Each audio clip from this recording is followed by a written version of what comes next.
大家好，我是你们的老朋友峡谷课代表。近年来中国的网红经济领域风起云涌，乱象丛生，众多人怀揣着成为网红的梦想，纷纷涌入直播带货的浪潮之中。从浮夸的炫富表演到刻意营造的悲惨遭遇，各种戏码轮番上演，令人目不暇接。其中不乏一些网红以精心编造的励志故事为噱头，实则背后隐藏着种种不为人知的秘密。更有甚者，以淳朴善良的面目示人，实则却是情感消费的推手。直播间里的假货横行，人设崩塌的戏码更是屡见不鲜，构成了一幅光怪陆离的网红生态图景。提及那位曾被誉为全网最年轻董事长的网红小小如，真名张曼如，她的故事便如同一部跌宕起伏的剧本。1998年出生于广东湛江的张曼如，出身贫寒，是地地道道的农村女孩。除了拥有一副清秀的面容之外，几乎一无所有。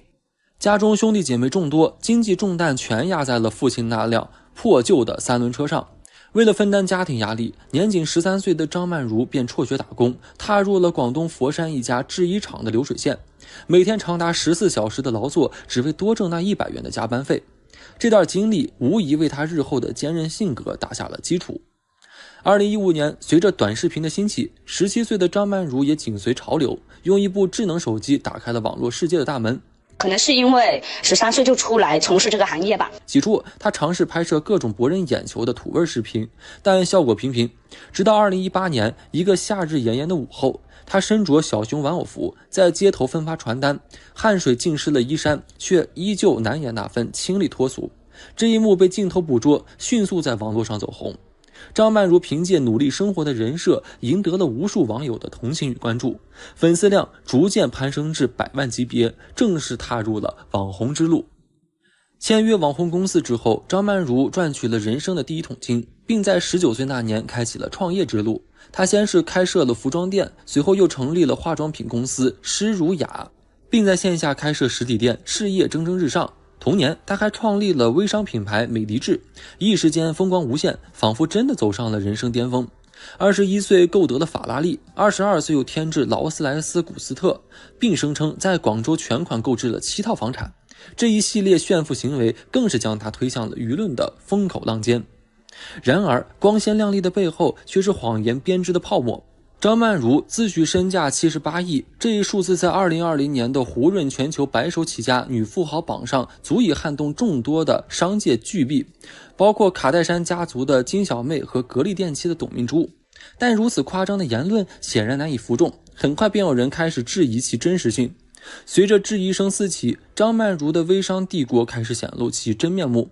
原来那些看似庞大的商业帝国，实则只是一个空壳。所谓的7套房产，也不过是夸大其词的谎言，实际仅有2套小公寓，且首付仅支付了15万。而那些豪车更是租来摆拍的道具，连安全带都没有系便上路了，还因此被交警盯上。更令人震惊的是，他旗下的微商产品品牌质量堪忧，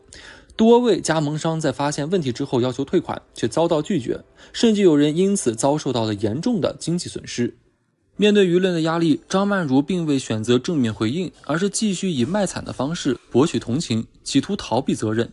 然而，他的行为终究无法逃脱法律的制裁，最终因涉嫌诈骗被警方带走调查。近年来，可能是受中国第一网红李子柒等农村生活类博主的影响，越来越多的网红开始尝试这一领域，其中不乏一些人打着淳朴善良的旗号，实则却是情感消费的推手，通过卖惨人设和售卖假货来谋取利益。这种现象不仅损害了消费者的权益，也破坏了网络生态的健康发展。自2018年起，网络上悄然崛起了一枚名为梁山梦阳的年轻女子。你们不相信我的生活，可以来我家里看看。她的故事如同一股清流，却又夹杂着几分苦涩与坚韧。在短视频的世界里，梦阳自诩为四川凉山深处的一名孤儿，年幼时便失去双亲，14岁的肩膀扛起了家庭的重担，带着4个年幼的弟妹，在贫困与艰难中挣扎求生。他的日常被镜头捕捉，化作一幅幅灰头土脸、衣衫褴褛的画面。那破旧不堪的居所，瘦弱的身躯穿梭于山林之间，日复一日地背负着生活的重担。餐餐不离的马铃薯成了他生活的缩影。这份看似无尽的苦难，搭配上他勤劳、坚强、乐观的形象，迅速触动了无数网民的心弦，短时间内便汇聚了近400万的粉丝群体。粉丝们的同情与关爱如同潮水般涌来，不仅在他直播的时候慷慨解囊，更纷纷建言献策，希望他能够通过直播带货，销售自家种的农产品，以此改善生活，给弟妹们一个更好的未来。对于这份来自网络的温暖与期望，孟阳欣然接受，顺势踏上了直播带货的征途。我看这网络上可以卖货挣钱，我想试一下。主要销售凉山地区的核桃、雪燕等特色农产品。在雪花纷飞的冬日背景中，孟阳以深情的语调向观众介绍着每一款产品的独特之处，特别是那皮薄肉厚的核桃，香脆可口，仿佛每一口都是对大山深处辛勤耕耘者的致敬。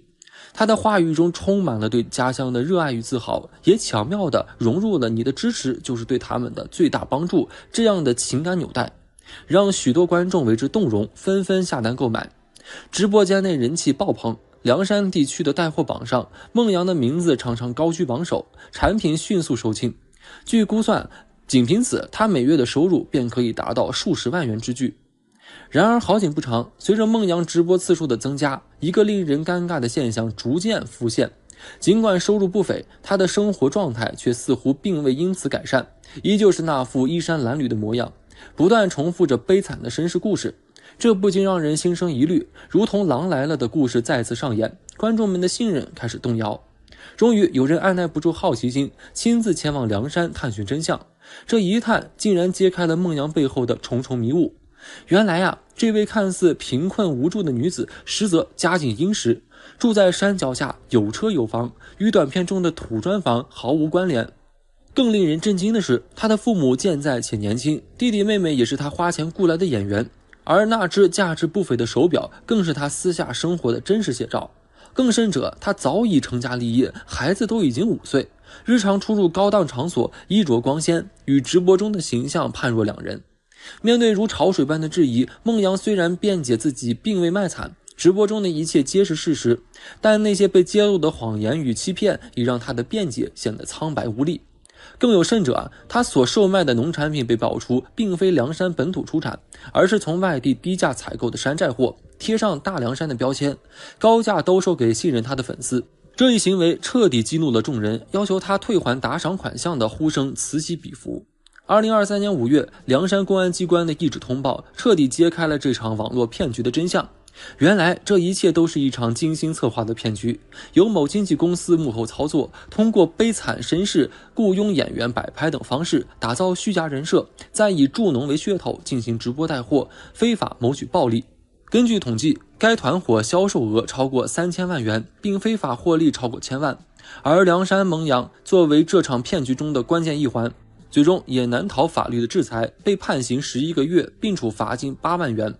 这一案件的曝光，不仅让凉山孟阳等网红主播的虚假面具无处遁形，也引发了社会各界对网红经济乱象的深刻反思。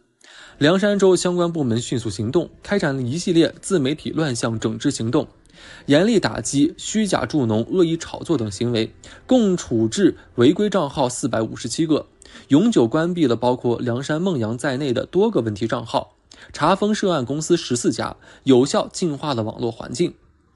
谈及靠卖惨博取关注的网红，不得不提到另一位传奇人物，便是水泥妹。最多的时候就扛80多吨。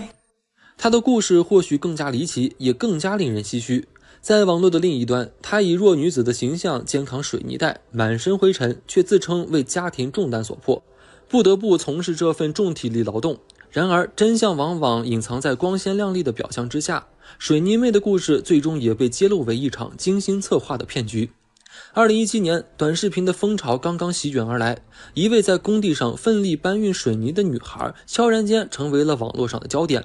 视频中，她中等身材，略显单薄，脸上挂着劳作留下的尘土，一次又一次地扛起沉重的水泥袋，动作娴熟而有力，将它们码放得整整齐齐。正当众人对这位水泥女孩背后的故事充满好奇之际，一篇题为《水泥妹扛水泥救助患癌丈夫》的文章横空出世，解开了所有人的疑惑。故事的主角名叫张芳芳，一个来自安徽省偏远农村的普通女孩。后来嫁到了邻近的村落，有着2个可爱的女儿。一家人的生活虽然不富裕，但是也温馨幸福。然而命运似乎并不打算让这份宁静持续太久。丈夫突如其来的癌症诊断如同晴天霹雳，击碎了这个家庭的平静。为了筹集高额的医疗费用并维持家庭的日常开销，仅有中学学历的张芳芳毅然决然地选择了最为艰辛的道路，搬运水泥。每天当第一缕晨光出现，她便开始了与水泥为伴的日子。一代又一代，约莫4代之重，肩上承载的不仅是生活的重量，更是对家人深沉的爱。夜幕降临，她则回到家中，细心照料病重的丈夫，用瘦弱的肩膀扛起整个家。即便生活苦涩，她的脸上却始终挂着乐观与坚强。张芳芳的正能量故事迅速在网络上发酵，无数网民被她的坚韧不拔所打动，纷纷伸出援手，提出捐款帮助她渡过难关。然而面对这份来自4面8方的善意，张芳芳却展现出了超乎常人的倔强与自尊。她婉拒了所有的捐款，坚持要通过自己的努力改变命运。这份坚持让她在短视频平台上收获了更多的关注与赞誉，甚至被冠以水泥西施的美誉，一跃成为励志网红的代表。她的故事不仅登上了2017年的网红排行榜，还引来了多家媒体的争相报道，甚至受邀参加综艺节目，在镜头前泪光闪烁，再次触动了无数观众的心弦。然而好景不长，随着张芳芳人气飙升，关于她的质疑声也逐渐开始显现。有人质疑她所展现的苦难是否过于夸张，甚至有人开始深挖她的真实生活状况。最终真相水落石出，张芳芳名下竟然拥有4家店铺，还驾驶着价值100万的豪车，而她的丈夫也并未身患癌症，只是普通的肺部感染。这一切的揭露让众多粉丝感到震惊与失望，曾经的励志女神瞬间跌落神坛。面对铺天盖地的指责与质疑，张芳芳的支持者与网民们展开了激烈的辩论。但事实胜于雄辩，当她的豪车被曝光于众目睽睽之下，一切辩解都显得苍白无力。这一事件不仅让张芳芳失去了大量粉丝的支持与信任，更让她成为了众矢之的，被官媒点名批评为欺骗公众、消费同情。张芳芳的陨落并非个例，在网红经济盛行的当下，类似的故事屡见不鲜。比如四川宜宾江安县的网红黄琴，是你抚养我长大，她以更加悲惨的身世博取同情。3岁被父母遗弃，14岁辍学打工，与奶奶相依为命，这些标签让她迅速积累了数百万的粉丝。然而随着一次意外的追尾事件曝光，她精心构建的人设也轰然倒塌。原来她不仅拥有豪车豪宅，还隐瞒了父母健在，奶奶有家人赡养的事实，甚至利用奶奶作为赚取流量的工具。这一系列的操作让网友们感叹不已。为了圈钱卖惨，网红们的营销手段真是花样百出，毫无底线。回顾这些案例，我们不禁要问，在这个信息爆炸的时代，我们应该如何辨别真伪？当同情与善良被一次次消费，这几天网上可热闹了，不少知名大 V 跨平台被封号，闹得沸沸扬扬，被削的可都是一些超级大咖，比如拥有400多万粉丝的王红全星，出名会炫富的鲍鱼佳姐，还有曾经靠晒奢侈品圈粉100万的百公子等。听说他们被封的主因就是平时太嗨皮，到处炫耀有钱有闲有奢华生活，已经严重影响社会风气了。就拿王红全星举例，在此之前在社交网站上展示的所谓富裕生活景象，已远超出广大网友的想象范畴。其个人所炫耀的物品包括整墙的高端品牌手袋、各式帝王绿翡翠珠宝，频繁出入各类奢侈品牌场所，备受瞩目。同时在国内外拍卖市场上亦不惜重金竞拍，以此在网络上赢得了炫富之名。在评论区，众多网友纷纷表达了自己的感慨与讽刺，有的比喻道，这位先生口中的2700万元似乎与我们眼中的2600元无异，我花费2700元也未曾如此轻松过，未曾想过有一天劳斯莱斯幻影竟会成为附赠品。同时也有更多网友对这种显而易见的贫富差距进行了嘲讽，评论诸如，诸位经济拮据的朋友们，我是新加入的一员，月薪4000元，如何会浏览到这样的内容？我所知道的仅是购买方便面时赠送的碗而已，拜金风气真的该制止了。值得一提的是，王红全星曾在一次访谈中提及，自己若无8位数的装扮绝不外出。我每天出行时，如果身上的装束总值不达到8位数，我是不会出门的。他还表示自己在出国时总会携带许多珠宝，对于外界评价其浮夸，他解释称这是源于内心的自卑感，这种自卑感来自于身高、外貌等各方面的因素，因此他会通过外在物品来弥补。他不光是超一线网红，和娱乐圈诸多大明星也是好哥们。就在前阵子，他新开了家店，吴尊、金巧巧、杨紫、钟丽缇等一大波艺人朋友可都是手把手的教给他做人呢。他在北京世界级奢侈商圈 SKP 附近斥巨资开设了自己的第2家实体店全兴汇。3月24日的开业当天，场面可谓盛况空前，长达200多米的绵延七彩花海，明星阵容闪耀，8位数豪车把门口道路全部堵住，现场云集了众多耀眼的明星大咖到场站台助阵。除了金巧巧、杨紫、朱正廷、吴尊等艺人现身，更有传闻天王周杰伦也特意送来贺礼，虽未现身，但祝福之意可见一斑。作为开业嘉宾，这些明星的身价自不必多说，他们的到场就足以见证王红全星在圈内的人脉关系网并不简单。眼花缭乱的豪华场面后，却也很快引发了一些不和谐的声音。有路人当天拍下视频显示，为迎合开业活动的需要，店门口道路被彻底封锁，过往车辆无法通行，造成严重交通拥堵。一名目击者愤怒地表示，大量车辆被堵在路上，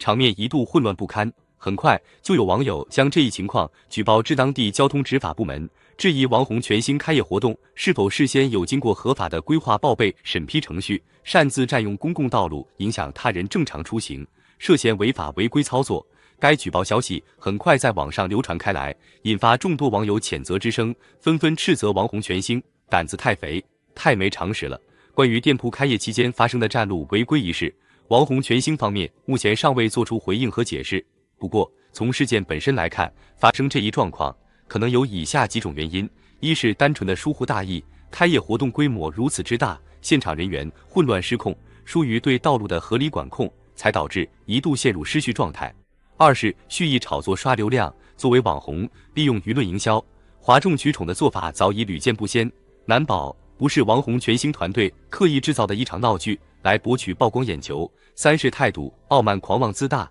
王红全星近年凭借网红人气和商业往来，结交了诸多娱乐圈明星好友，助长了其自我膨胀的嫌疑，从而忽视了基本的公共秩序。真实原因如何？王红全星方面是否存在合理解释，有待其本人通过合理澄清予以说明。如今王红全星所有主打账号统统被封杀，就因为违反了平台的社区公约惹的祸，也没办法跟我们讲清楚了。除了上述种种，他到底有多豪？他可以在拍卖会上一边打电话，一边花2700万拍下巴黎女儿红当摆件；他可以为了给妈妈惊喜，狂掷重金买下几千平的精装修庄园，里面连刀叉都是配好的。他家里的翡翠和海螺珠多得堆满了整个房间，为了给大家展示衣柜，都要整箱整箱往外面搬，各种款式造型一应俱全，摆了一地。王红全星说，或许这就是海螺珠自由，但网友们却连海螺珠是个什么玩意都不知道。他自诩国际知名大网红，除了是全网最有钱的翡翠爱好者外，他家的 LV 奢侈品都能建一个博物馆，很多限量款的包包，连2分钟的出镜时间都没能挺过，镜头一转，又是他那堆满了 LV 的衣帽间。他还有个特别烧钱的爱好，那就是买房。他曾斥巨资在北京星河湾买下了一套豪宅，内部空间不仅宽敞的像大型购物商城，据他所说，室外的环境和观景效果也很不错，能听到鸟叫蝉鸣，把头探出窗外还可以欣赏优美湖景。而他不仅给自己买房，还给身边的小助理买房，160多平的精装大平层，说送就送，还说不到1000万，真的很便宜。除了在房产和配饰上出手阔绰，连他家的猫网友都羡慕不已，每只猫的价格都在6位数以上，还跟着他住豪宅、吃美食，不用努力就已轻轻松松达到了猫生巅峰，以至于有网友在下面喊话：“你家还缺宠物吗？上过大学的那种。”有时他也直播带货，网友在下面问他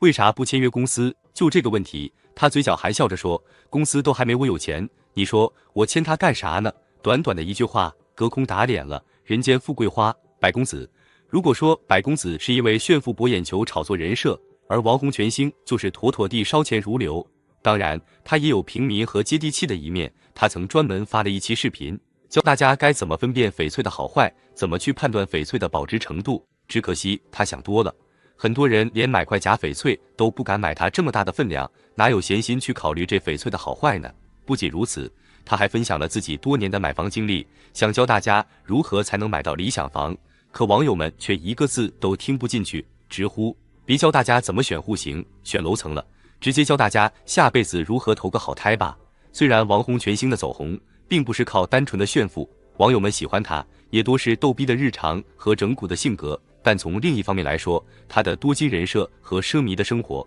又让很多人产生了金钱焦虑，从而否定自我。其实这真的大可不必，像王洪全兴这样的炫富网红不在少数。大家还记得鲍鱼佳姐吗？这姐们平时就喜欢在网上晒自己的贫嘴、富贵生活，各种超贵重黄金珠宝首饰啊、衣服包包啥的，一个挑一个贵。网友看到这阵仗，纷纷给她贴上了有钱人、暴发户、穷游富人家的标签。没曾想啊，就这会儿作妖的炫富行为，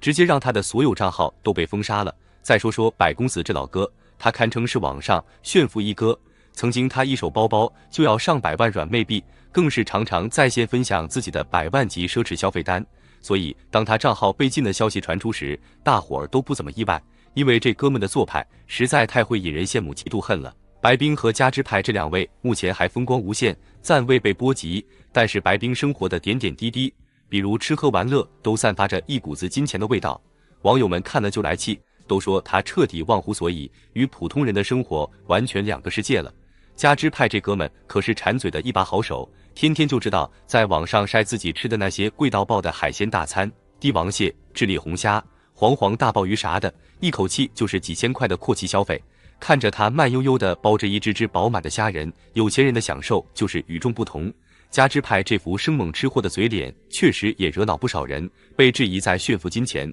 不过网友们也在盯着他们的一举一动，生怕他们也步了前人的后尘。这事儿可是惹足了热议和关注度，网友们看法也是五花八门。有人痛斥道，小孩子要是看到这种东西，对他们人生价值观的影响就太坏了。也有人直言不讳，像这种不良网红，平台早该一锅端了，永久封杀。不过也有声音用来为他们的炫富权进行辩解和质疑，认为平台的处罚过于严苛，侵犯了个人自由。虽然目前舆论阵营各执一见，但总的走向或许已经注定，未来平台监管只会越来越严，炫富是网红模式应该难以为继了。网红主播自媒体们也得提高警惕，生怕自己的内容再次踩雷。你怎么看这件事？还有哪些头部大 V 有可能遭此殃？欢迎跟我们来唠唠。